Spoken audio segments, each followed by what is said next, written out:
Hey there, and welcome to This Explainer. Today, we're pulling back the curtain on a highly sophisticated, invisible world operating just beneath the surface of our digital lives. We're talking about the illusion of love. We're going to uncover the shocking realities and the highly organized financial crimes that are hiding right behind fake dating profiles. It's a journey that will absolutely change how you view online interactions. Okay, let's dive right into this. I want you to ask yourself, what does a modern online dating scam actually look like to you? Most of us probably have a very specific, kind of outdated picture in our heads, right? We might think of someone being a little gullible, or maybe a fairly obvious fake email asking for gift cards. But the reality of what is happening right now, today, is so much larger and vastly more complex than those old stereotypes.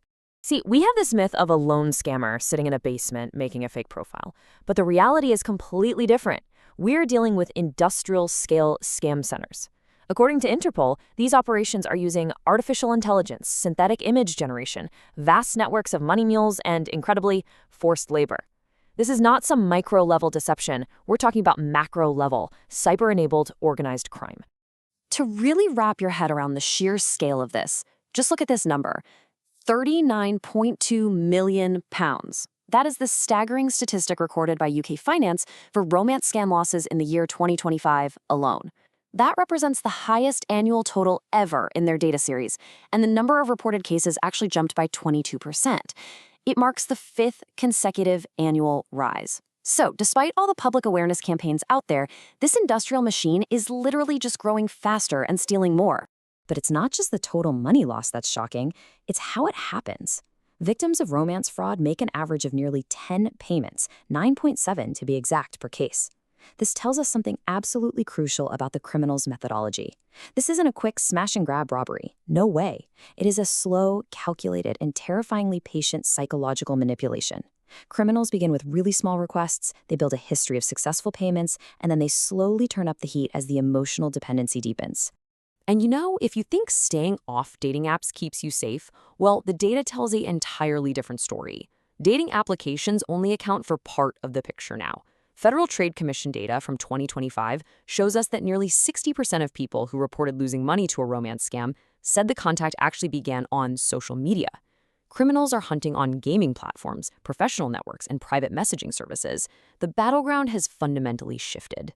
Which brings us to Section 2, Manufacturing a Fake Relationship, the Psychological Setup. So, how exactly do these criminal networks engineer traps so incredibly convincing that victims willingly hand over their life savings? It all comes down to a grooming playbook. Step 1, they target vulnerability. They actively scout social media for life events, think bereavement, divorce, or relocation, to find isolated individuals. Step 2, they construct an identity perfectly tailored to that specific victim's expectations, using synthetic images and fake digital footprints.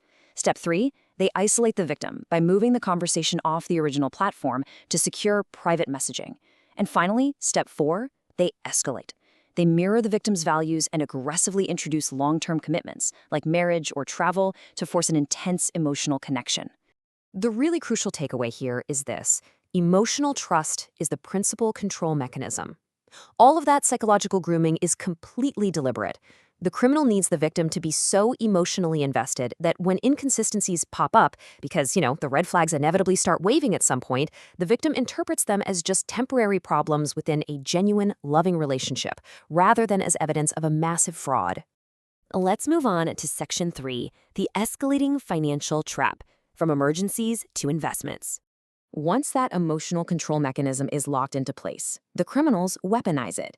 They transform trust into total financial authority. Now, you might be asking yourself, why don't victims just stop sending money when things get suspicious? The answer lies in the sunk cost dynamic. It's a crushing psychological pressure. You see, the more money a victim transfers, the harder it becomes to accept that it was all a lie. To admit to the fraud means the victim has to simultaneously confront a massive financial disaster and the devastating collapse of an emotionally significant relationship. It's so vital we understand this because it pushes back on our instinct to victim blame. The psychological trap is just immense. And the trap itself has actually evolved. Enter romance baiting. This is the highly damaging convergence of romance and investment fraud.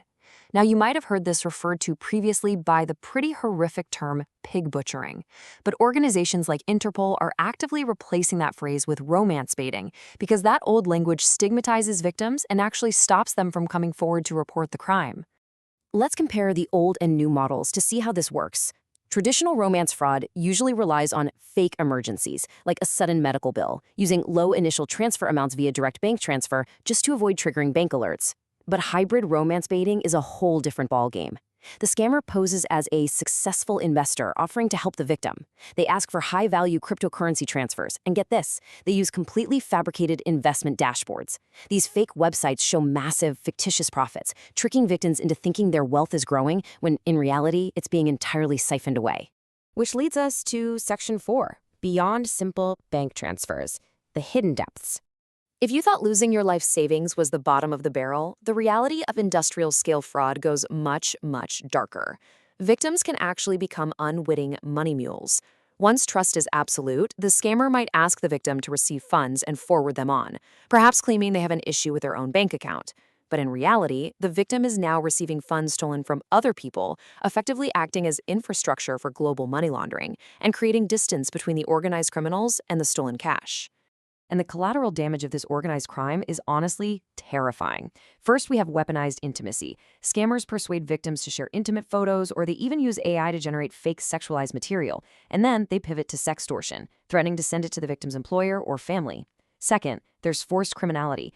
Interpol has documented that the person on the other end of the keyboard, the scammer themselves, might actually be a victim of human trafficking, lured by false employment promises and literally forced to conduct these scams. Section 5. Building a resilient defense. The control stack. So how do we fight back? How can financial institutions and everyday individuals like us defend against a crime that is invisible, highly emotional, and globally distributed? The core of the problem is simply this. The bank sees the transfer, but they do not see the relationship. The fraud is incredibly hard to detect because the victim is using their normal device, they're passing all the security checks, and they are authorizing the payment themselves. The bank doesn't see the manipulated messages or the fake investment dashboard. Furthermore, victims are often actively coached by the scammers to give bank staff misleading explanations, like claiming they're just buying a property, specifically to defeat fraud controls. To combat this, we need a resilient control stack, essentially connecting intelligence across the board. First up, platforms must monitor for AI and image reuse before the scam ever moves offline.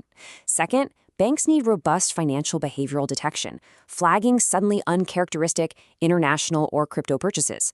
Third, and this requires a profound shift in approach, intervention must be relationship-aware and deeply empathetic.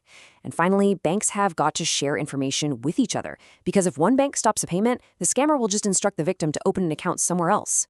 The human element of defense really comes down to this one core idea. The strongest interventions will not begin by telling the customer that the relationship is obviously false. Generic warnings just do not work on someone who genuinely believes they're helping a trusted partner. To break the spell, bank staff must intervene with deep empathy. They have to ask gentle questions and help the victim identify the contradictions themselves, allowing them to reconsider the relationship without feeling humiliated, blamed, or defensive. I want to leave you with a final, provocative thought to consider. If the person typing the messages, the one actively manipulating the victim, is actually a victim of human trafficking themselves, forced into this criminality, how does that fundamentally change the way we view and fight financial crime? We are not just fighting isolated scammers here. We are untangling a massive, tragic web of global exploitation. Thank you so much for joining us to uncover the reality of the industrial romance scam. Keep learning, keep questioning, and definitely stay safe out there.